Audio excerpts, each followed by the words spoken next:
Thanks for joining me again on Grit Machine DNA podcast. Today I'm joined by Skip Soderholm. He is a 25-year Army veteran, special operations, incredible American, husband, father, entrepreneur, and somebody who's just going to inspire you. Skip, welcome to Grit Machine DNA. Thank you, David. It's a real honor to be here. Thank you for inviting me. Anytime. I am just blown away to have you here. We're seriously incredibly honored to have you here at our home. Let's dive right in. Right. So the first question I like to ask my guests is, who are you? Yeah, so first and foremost, I'm a husband to my amazing wife, Shirley, a father to my son, Thomas, Chris, and Jamie. And, you know, really everything that's kind of led up to now has been a journey to make me that person. That's really who I am. So I grew up in Oregon mostly. My parents were divorced when I was really very young. My mom got remarried to my stepfather, and we grew up in a kind of middle-class household. My dad was a lawyer. My mom was a home economist. Kind of some of the interesting parts of my childhood, we moved to the South Pacific when I was about 12 years old. Yeah, we lived in a little group of islands called Micronesia, and so I gotta move out there. I gotta be a minority, which was an interesting piece of my childhood. You know, an interesting way to grow up. But that really kind of shaped a lot of who I am today. And then while I was out there, while I was 12 years old, my father, my biological father, passed away, and so very challenging part of my life.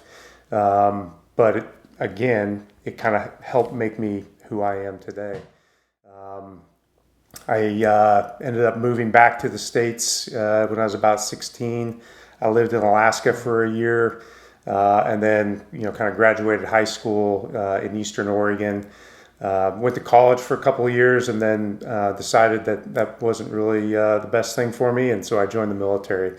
That's cool. I joined to be an Army Ranger, which is what my father was, and I was lucky enough to make it through that process, and I spent 4 years in the Army Rangers, and then I tried out for a different special operations unit, and was fortunate enough to make it, and I spent the remainder of my 25 years in that organization. That's awesome. Yeah. Thank you, Skip. So I want to pause for a second because you referenced a phrase that I had not heard in years. Your mother was a home economist. Yeah. Let's talk about that. What is that? So I guess that was a term from the 80s, right?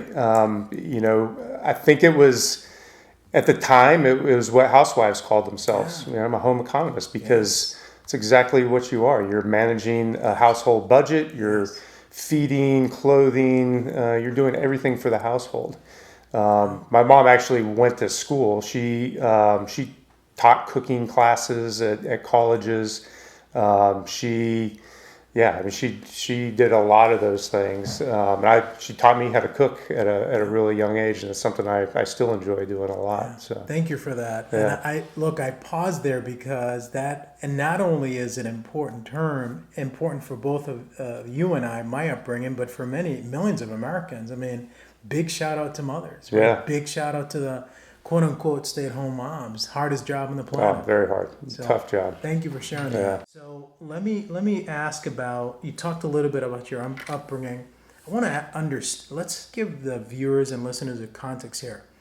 What big events shaped your life? You said you went into the military after this incredible experience, etc. Your father, military. What shaped your early life to lead you to that decision?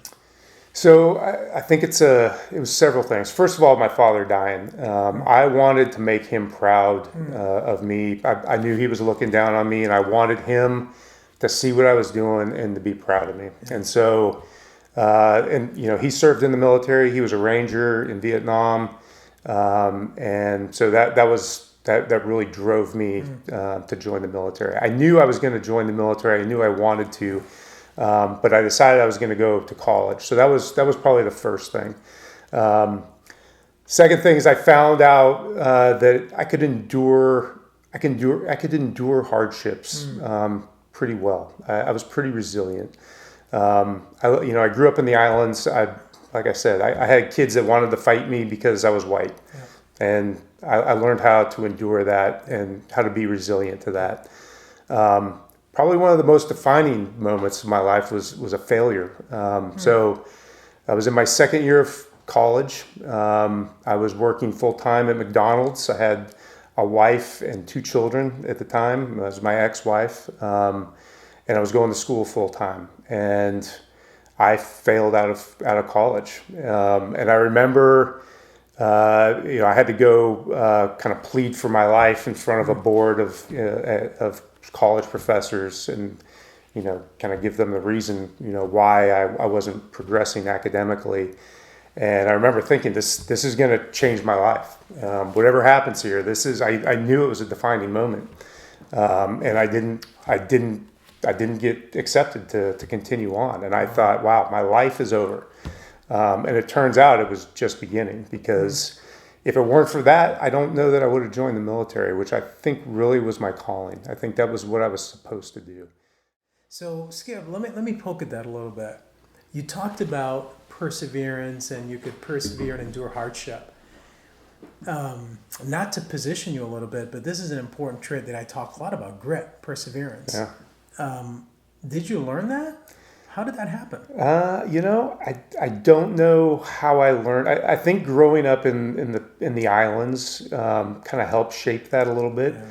I walked around with no shoes on for 3 or 4 years, and so I learned how to just accept pain. Yeah. And there's a lot of things are painful. Where it started to shape me was basic training. You learn it right off the bat. They say to embrace the suck, and what that means is, you learn how to endure hardship, and you get better and better at it. It's not something that you're born with and that you're natural at. I remember being in basic training and thinking, this is going to be easy. Everybody says basic training's hard, but this isn't going to be hard for me. It was one of the hardest things I've ever done. Wow. I mean, just you're away from your family, you're away from home. It's a whole new culture. You're with people that don't necessarily share your values. You're getting yelled at a lot. You're walking a long way with a lot of weight on your back, and you get blisters on your feet. Your shoulders ache, and you learn to endure. I wanted to quit several times, and I just told myself I'll quit tomorrow. My mindset, not that it compares in any way, but I remember high school and college football, my mindset was, I'm not quitting. Yeah. No way. Mm-hmm. But you said, I'll quit tomorrow. Walk me through that. I love that logic. As hard as people are, everybody wants to quit sometimes. It's natural. It's human nature. Yeah. And so that was how I figured out to keep going is, I'm not going to quit today. I can endure this one more day. If I can do this, if I can go this far, I can go one more day. Yeah. And if you can keep telling yourself that, you can keep going, and it's going to get better. Eventually, it's going to get better. And so, that's probably one of my favorite messages to young people, especially, is there's going to be hardships. There's going to be days that we don't want to go on, and we don't want to keep doing what we're doing, and we want to quit. We want to go hide. Just do it tomorrow. Yeah. Can you walk us through some of the most important learning lessons from your time in the service? So here's number one, and I told you this story earlier, but I think it's important. When I showed up to basic training, I was on a Ranger contract, meaning I was going to be given the opportunity to go through this Ranger program. I may not pass, but they were going to give me the opportunity. And when I showed up, there was this old hard drill sergeant who was a Ranger, and he lined everybody up. He said, "All right, where's my Rangers? Where's the guys with Ranger contracts?" And we stepped forward, and he lined us up, and he went through and he looked at every one of us, and he said, "Yeah, you'll probably make it. You'll probably make it." He came to me and he said, "Yeah, you're not going to make it." And I remember thinking, this guy doesn't know what he's talking about. Yeah. And I didn't let that define me. I didn't accept that. And so I think first and foremost is believe in yourself. There's another lesson I hear in that. There is believe in yourself, but there's also having the vision and the perseverance. In other words, you were setting goals, objectives, and you're working really hard to get to those objectives, right? Yeah, That's absolutely. the underlying theme too. There's like believe in yourself, but there's defined goals, and then you're going to work your butt off to get those done. Oh yeah, and it's going to be hard. It's not going to be easy. Yeah. And anything worth doing isn't easy. Yeah. That's another thing I've learned is, everything's hard. Yeah. If it's not hard, it's probably not worth doing. So, Skip, another applicable learning lesson for those of us non-military that I want to cover with you now is you had to make a transition from an incredible career in the military to civilian life, let's call it. That's all about change management, mindset, etc. Can you walk us through that transition period? Because it's so applicable to change. A lot of people don't like change. Yeah. A lot of people don't understand how to shift their mindset, right, to rugged, grit, etc. Can we talk a little bit about that transition? How did you do it? You went from an incredible career to all of a sudden blank, right? Let's talk about it. How did that happen and what helped you? Yeah, I feel like I'm still doing it. I retired 3 years ago, so May 2019, and it is probably one of the hardest things I've ever done, and it still is. And here's why: you become very reliant on your team and your tribe, and the people you serve with, and then you do everything for each other. You die for each other, and then the day that you leave, it's gone. And you think, you're still going to stay in touch and you're going to talk. People move on, and it's not that we're not friends anymore. They still have a job to do, and they don't have a lot of time for old guys like me. And so that's one of the things you just kind of have to accept. But I see, there's a lot of veterans have a lot of issues, and it's very hard for veterans. I didn't understand it until I actually experienced it. It is one of the hardest things that I've ever gone through, and that's because you lose it's like losing a family, an entire family. What I found, I think the biggest thing that I have found that is helpful is developing new relationships and nurturing those relationships. The other thing I found out was, I spent in the military. You're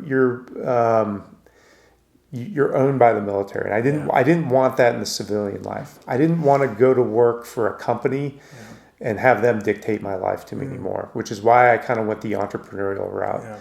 When I first retired, I worked for a company, and I was doing some security work for a presidential campaign that didn't go very far, and I was miserable. I didn't really like it. I just didn't enjoy it. And so, now I'm part owners of a business. My business partner and I have a company in Southern Pines. We manufacture antennas and a few technical items, mostly for government use.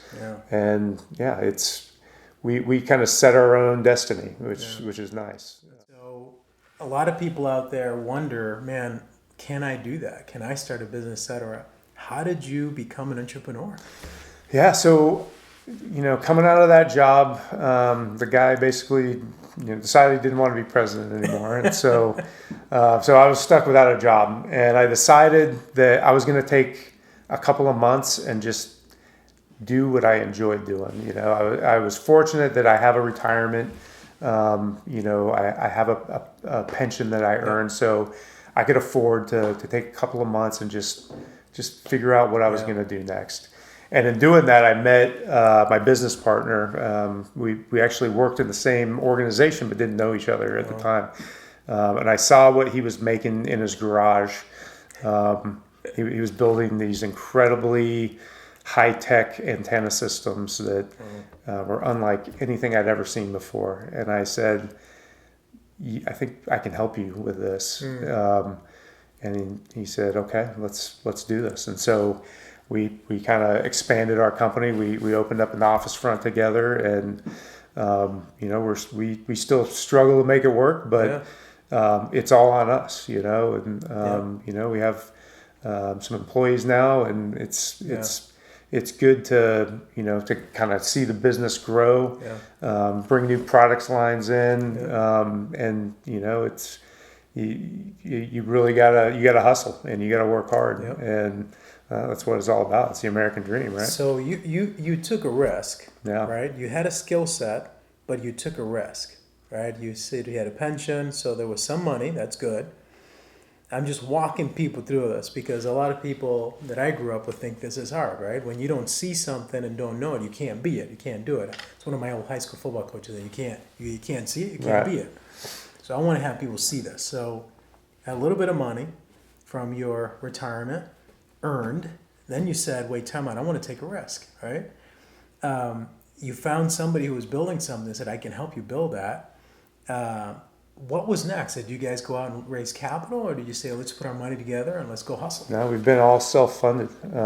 So we've raised no capital.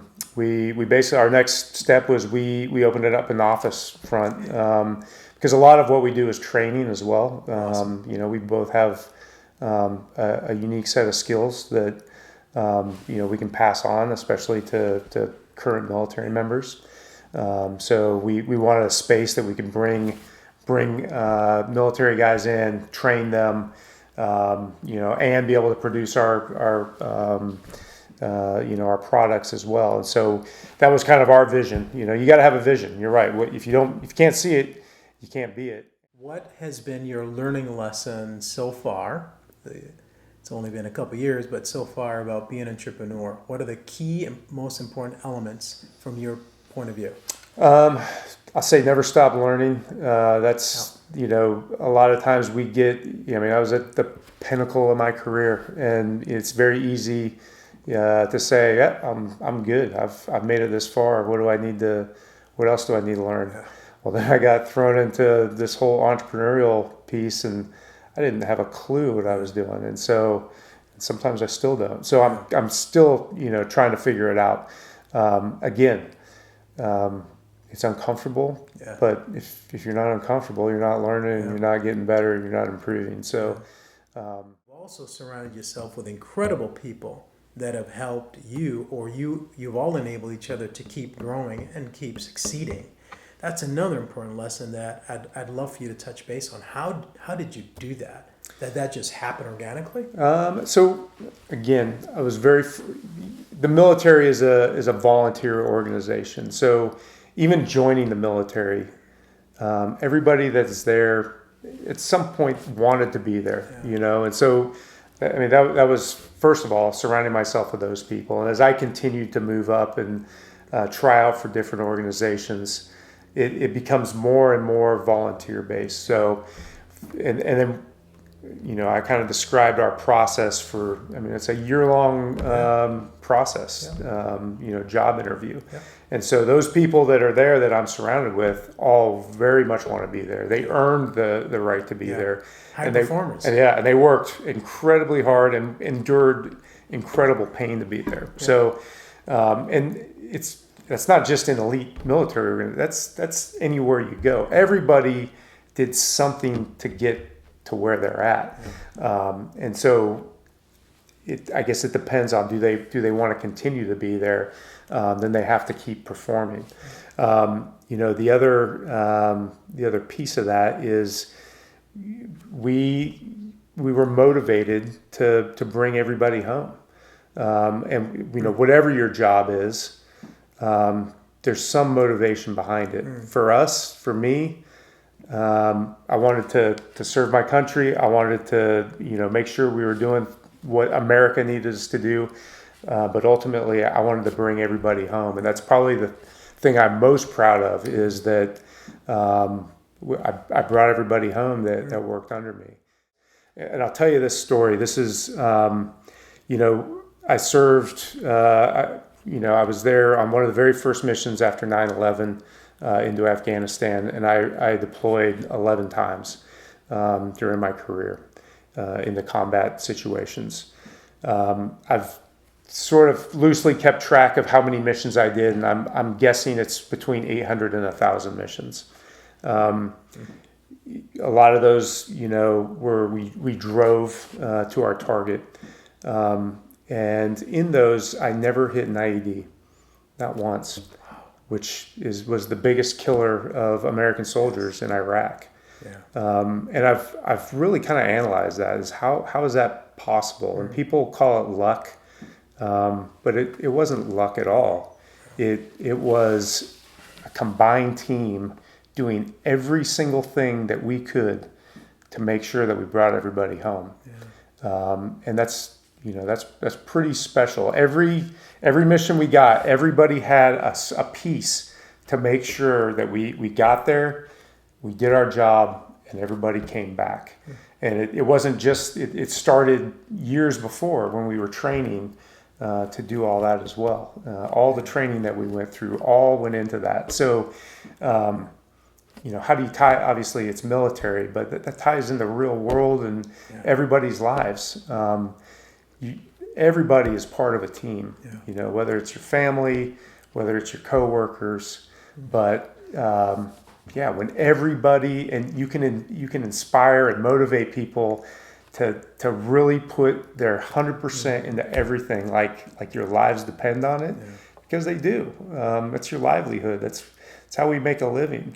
And if you can do that, then you can do extraordinary things, seemingly impossible things. I mean, I still find it just absolutely amazing that I never saw an IED in all that time.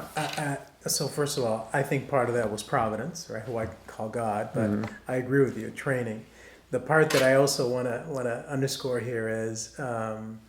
You touched on this other really important core notion, back to the practice, hard work, team. Your family is a team. What an incredible concept. Yeah. We think about work all the time. We think about the military. We think about team building, sports. Man, your family is a team. Absolutely. What an incredible concept. Yeah. That's so true. That's your biggest team, Man. hopefully. I mean, I couldn't have.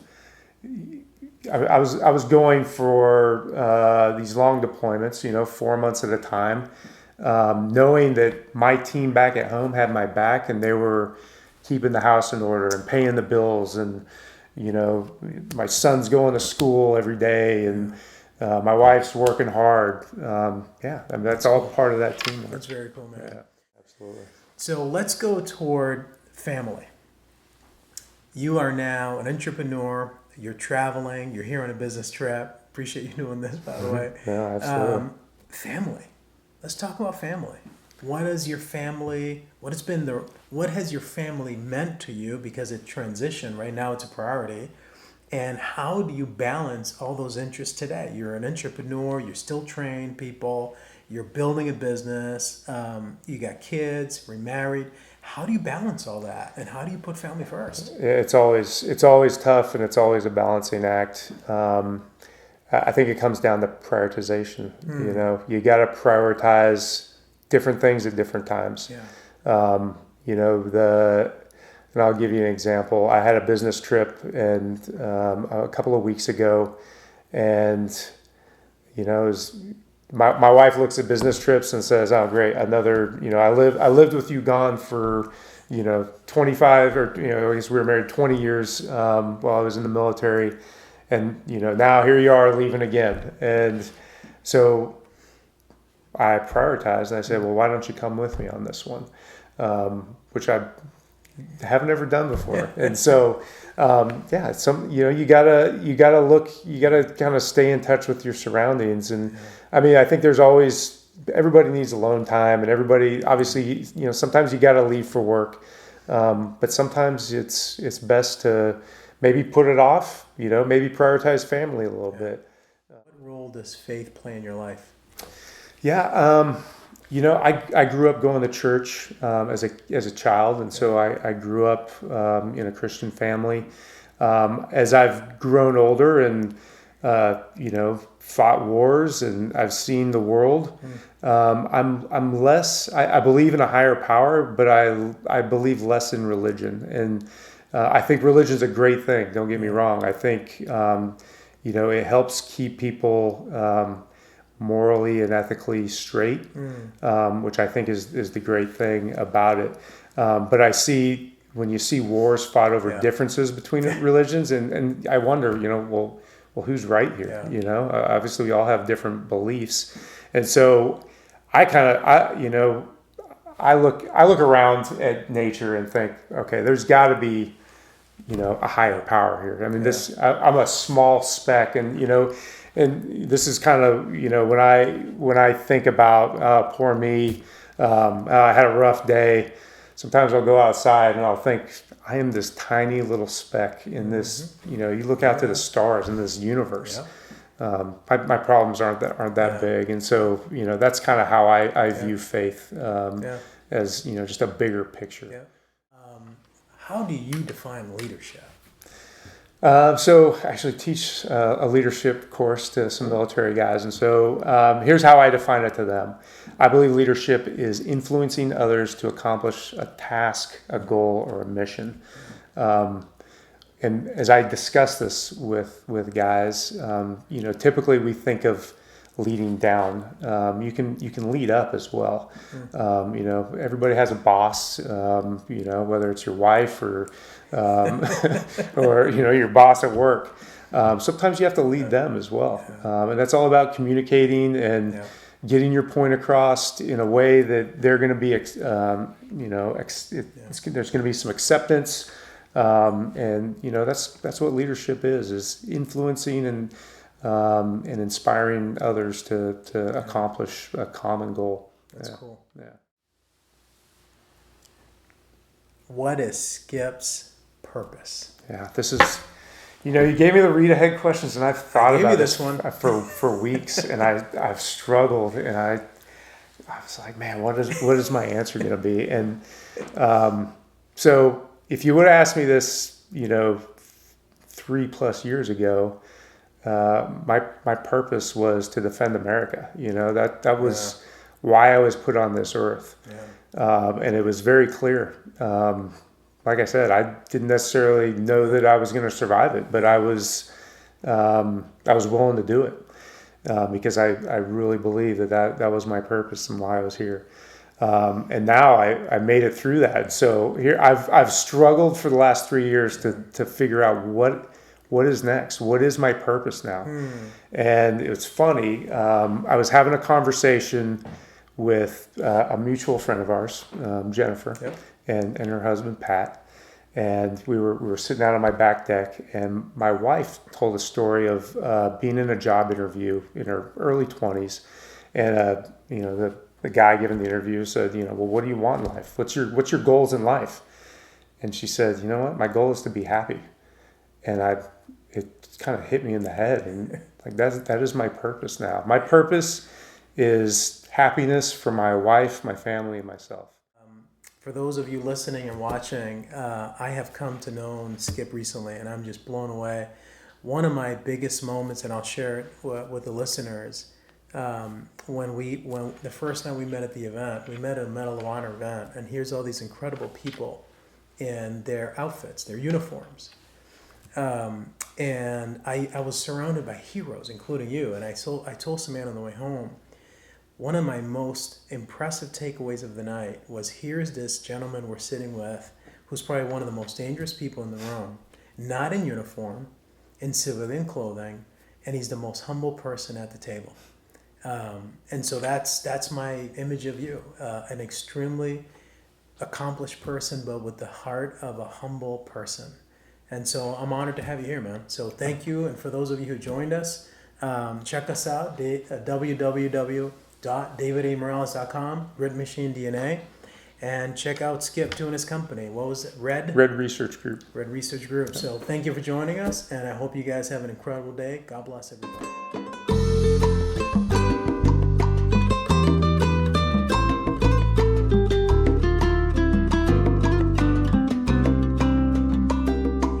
Si vives día a día en una abismo de dolor y busca solución a tus problemas. Busca del Señor y sigue su camino, y pronto nacerá la paz en tu corazón. Y con la paz del Señor yo he vencido mi temor, y yo vivo victorioso por su amor. Y con la paz del Señor yo he vencido mi temor, y yo vivo victorioso por su amor. Si vives día a día en un abismo de dolor y buscas solución a tus problemas, busca del Señor y sigue su